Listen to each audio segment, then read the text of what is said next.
अभीरा रूही का room knock कर रही होती है कि रूही तुम ठीक हो ना, तुम दरवाज़ा खोलो।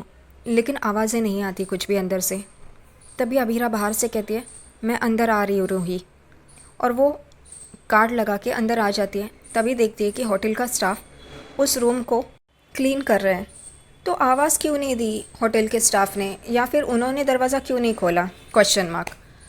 अभीरा अंदर आ जाती है और उन्हें पूछती है ये आप क्या कर रहे हो।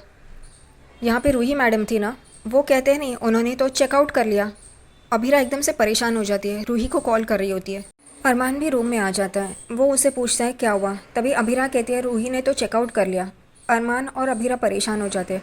अरमान कहता है रूही ऐसे कैसे कर सकती है, उसे अपनी और पुकी की परवाह नहीं है, वो प्रेग्नेंट है। अगर जाते वक्त उसे कुछ तकलीफ़ हुई तो। होटल स्टाफ ड्रॉअर से कुछ दवाइयों का पैकेट निकालते हैं और वो डस्टबिन में फेंक रहे होते हैं। उतने में अभीरा उसे रोकती है और कहती है ये दीजिए हमें करके, और वो पैकेट्स ले लेती है दवाइयों की। वो दोनों यही सोचते हैं, अरमान और अभीरा, रूही जाते वक्त ये दवाइयाँ भी अपने साथ लेके नहीं गई है, कैसे कर सकती है ऐसा वो। और वो दोनों परेशान हो जाते हैं। कियारा आईने के सामने बैठी होती है। वो बहुत ही उदास होती है। वो ये कह रही होती है कि मैंने इतने सारे एफ़र्ट्स लिए, जानबूझकर अबीर के सामने से गई, लेकिन उन्हें मैं दिखी नहीं क्या। वो चारूदी की आंखों में इतने खोए थे कि उन्हें पता ही नहीं चला कि मैं वहाँ से गई हूँ। मैं अपने लाइफ का सबसे बड़ा गेम खेल रही हूँ, पता नहीं क्या होगा, मैं जीत पाऊँगी या हार जाऊँगी। उतने में मनीषा की आवाज़ आती है, किस बारे में बात करी है तू। और कियारा एकदम से पीछे मुड़ के देखती है तो उसकी माँ होती है। मनीषा कियारा को पूछती है तू किस बारे में बात करी थी बेटा। कियारा उस बात को टाल देती है और मनीषा देखती रहती है। कियारा कहती है मम्मा आप यहाँ पे आई हो, मैं आपके लिए चाय लेके आती हूँ, आप बैठिए ना। मनीषा कहती है मुझे चाय नहीं चाहिए। और मेरी बेटी कब से किचन में काम करने लग गई, वहाँ पे घर पे थी तो किचन में तो कभी जाती भी नहीं थी। तभी कियारा कहती है मैं यहाँ पे सब कुछ सीख गई हूँ, बड़ी माँ, छोटी माँ और बड़े पापा मुझे बहुत प्यार से सिखाते हैं। ये सुन के मनीषा को अच्छा लगता है। लेकिन फिर मनीषा पूछती है और अभीर वो तुझसे प्यार करता है। कियारा का चेहरा एकदम से देखने जैसा हो जाता है। वो अपनी माँ को झूठ बोलती है हाँ। लेकिन फिर मनीषा कहती है तो आज दोपहर को तू कहाँ थी और अभीर कहाँ था। कियारा एकदम से चौंक जाती है।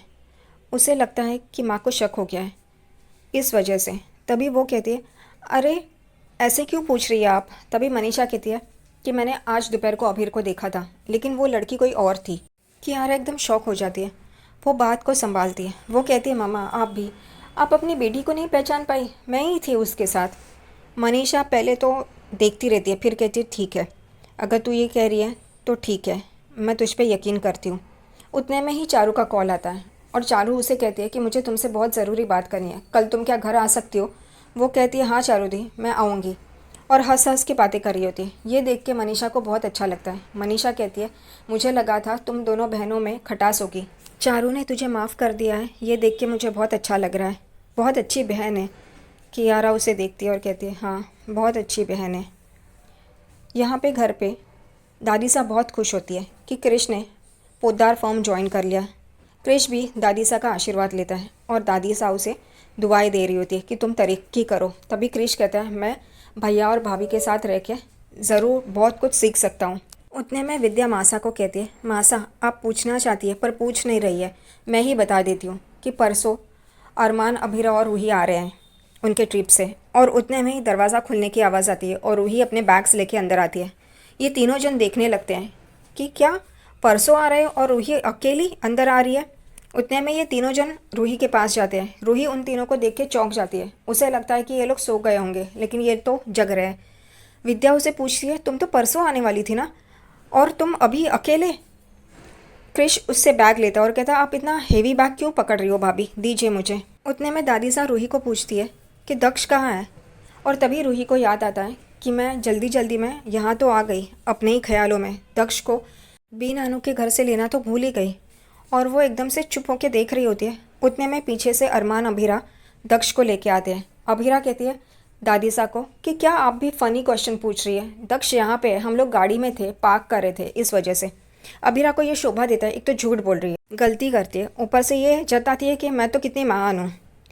रूही पीछे मुड़ के दक्ष को देखती है, अरमान अभीरा को देखती है और अरमान से बैग लेती है, अभीरा से दक्ष को लेती है और अपने कमरे में जा रही होती है। विद्या भी कहती है हाँ तू थक गई होगी ना, जा जा आराम कर।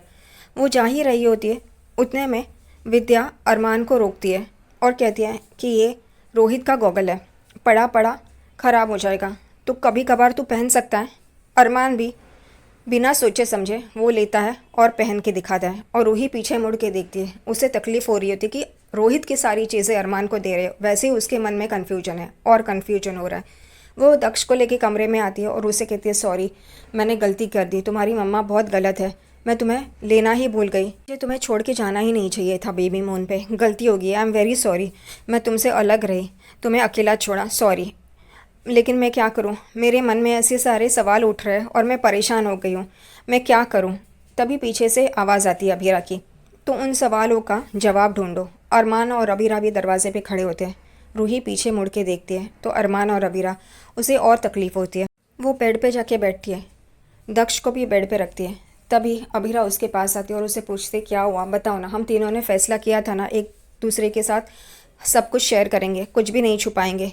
तो वो रो रही होती है। अब ये कैसे बोले वो कि मुझे अरमान के लिए फीलिंग्स आ रही है मन में, इसलिए वो कुछ भी नहीं बोलती। वो बस रोती रहती है और कहती है मुझे पता नहीं, मुझे ऐसा क्यों लग रहा है, मैं ऐसा क्यों रिएक्ट कर रही हूँ, मुझे पता नहीं। अबीरा उससे माफ़ी मांगती है और कहती है कि सॉरी, हमसे अगर कोई गलती हुई हो तो। इस बात का अरमान को गुस्सा आता है और वो कमरे से चला जाता है। अबीरा कहती है अरमान थक गया होगा ना इसलिए चला गया, तुम आराम करो। और अरमान के पीछे पीछे अबीरा आती है और उसे गले लगाती है। ये तो चिपकने का काम तो इन दोनों को बहुत खूबी से आता है और वही करते रहते हैं। अरमान कहता है तुम उसे डांटने के बजाय उसकी तारीफ़ और उसे समझा क्या रही थी। अबीरा उसे समझाती है कि देखो, एक तो वो हम पे एहसान कर रही है और दूसरा अभी उसका पति चला गया है और उसके मन में ये फीलिंग तो रहेगी ना, उसका सपोर्ट सिस्टम नहीं है उसके पास, और वैसे ही उसके पेट में हमारा पुखी है। ये फीलिंग्स तो आनी ज़रूरी है, हमें उसे समझना चाहिए। तुम इतने नाराज़ क्यों हो रहे हो। अब इसे भी अक्ल नहीं है, इतना मैच्योर है, बुढ़ा लगने लगा है, लेकिन फिर भी अक्ल नाम की चीज़ ही नहीं है। अबीरा उसे समझाती है तो वो समझ जाता है। दूसरी तरफ रूही अपने कमरे में रोहित का फ़ोटो देख के कह रही होती है कि सॉरी रोहित, मुझसे गलती हो गई है, अब तुम ही आना मेरे सपनों में, अरमान को आने मत देना, मैं यही चाहती हूँ कि तुम मेरे सपनों में आओ। और उतने में ही ये दिखाते हैं कि रूही पुक्की को अबीरा को देती है और अरमान अबीरा वहीं पे खड़े होते हैं। अबीरा पुक्की को लेके बहुत खुश हो जाती है और कहती है मेरा सपना पूरा हो गया। उतने में रूही उसे चक्कर आने लगता है और वो गिरने ही वाली होती है। वो अबीरा अबीरा बोल रही होती है, लेकिन अबीरा का ध्यान नहीं होता, अबीरा अपने पुक्की में ही खोई होती है। अरमान का ध्यान चला जाता है उसकी तरफ। अरमान देखता है कि रूही को चक्कर आ रहा है और वो गिर रही है। उतने में अरमान उसे पकड़ लेता है। तभी वो कहती है कि मैं अबीरा अबीरा कह रही थी, लेकिन अबीरा का ध्यान नहीं था, लेकिन तुमने तुमने मुझे पकड़ा। वो कहता है हाँ, मैं तुम्हारा साथ दूंगा, मैंने कहा था ना। और रूही उसके गाल पे हाथ लगाती है और वो अबीरा की तरफ देखती है और अबीरा अपने बच्चे से ही कह रही होती है कि मुझे सब कुछ मिल गया, अब मुझे कुछ भी नहीं चाहिए। और उतने में फिर रूही कहती है तो तुम्हें अरमान भी नहीं चाहिए। और एकदम से चौंक के अबीरा देखने लगती है। अरमान रूही की तरफ देख रहा होता है और रूही अबीरा को देख के ये सवाल पूछ रही होती है और अबीरा कंफ्यूज। ये सारी बातें, ये सारा सीक्वेंस वो नींद में देख रही होती है। वापस उसके नींद में अरमान वही आया है, उसे जो मन में लग रहा है, जो फीलिंग्स आ रही है वही वो देख रही है। और अरमान तुम मेरे हो ना, अरमान तुम मेरा साथ दोगे ना, यही चल रहा होता है। अगले दिन सुबह रूही सोई होती है। अबीरा दक्ष को तैयार करती है, खुद भी तैयार होती है और उसे कह रही होती है देखो मम्मा तो सोई है लेकिन हम तो तैयार हो गए, इसलिए हम धीरे धीरे बात कर रहे हैं। उतने में विद्या चीखते चिल्लाती आती है, अरे मेरा दक्ष तैयार हो गया। यहाँ पे अबीरा विद्या को देखने लगती है। विद्या दक्ष को लेके बाहर जाती है और अबीरा भी उनके पीछे चली जाती है। अबीरा कहती है कि दक्ष दादी को कहो मैंने ब्रेकफास्ट कर लिया, मैंने ये किया, मैंने डायपर पहन लिया। विद्या कहती है अरे वाह, बहुत अच्छा किया। उतने में ही दादी साहब भी वहाँ से पास हो रही होती है और वो भी ये देखने के लिए खड़ी हो जाती है। तभी विद्या, उसका ध्यान अबीरा के पैरों पे जाता है और अबीरा के पैरों पे छोटे बच्चों की तरह शूज़ होते हैं और विद्या ये देख के हैरान हो जाती है और वो कहती है ये तुमने क्या पहना है अबीरा, ये फॉर्मल्स पे क्या सूट हो रहे हैं। अबीरा कहती है मैंने ये जानबूझकर पहना है, गलती से नहीं पहना है। विद्या कहती है मतलब? अभिरा कहती है कि रूही को हिल्स पहनने का शौक़ है, लेकिन अब वो पहन नहीं पा रही है ना, तो मैं भी नहीं पहनूंगी।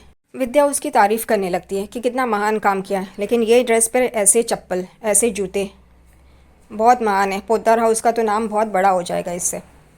फिर अभिरा विद्या से कहती है मुझे लेट हो रहा है तो मैं चलती हूँ। वो विद्या और दक्ष को बाय बोल के वहाँ से चली जाती है। बाद में रूही अपने कमरे से बाहर निकलती है और तभी वो यही कह रही होती है कि अब अरमान और अभिरा तो फॉर्म गए होंगे, तो यहाँ पे कोई नहीं होगा, तो मुझे उन्हें फेस करना नहीं पड़ेगा। और वो अरमान और अभिरा के कमरे से ही गुजर रही होती है, तभी देखती है कि एसी से पानी नीचे गिर रहा है और वहाँ पे नीचे अरमान के कपड़े रखे हुए हैं। इसलिए वो अंदर जाती है और वो कपड़े उठाने ही जाती है, तभी वापस 2 कदम पीछे आ जाती है, क्योंकि उसकी नज़र अभिरा और अरमान के तस्वीर पे जाती है और वो एकदम चौंक जाती है। और वो यही सोचती है कि नहीं, ये मुझे नहीं करना चाहिए, मैं इनके कमरे में क्यों आई, ये तो अभिरा का काम है। अरमान के कपड़े भीग जाएंगे, ऐसा मैं क्यों सोच रही हूँ, ये क्या हो रहा है मुझे।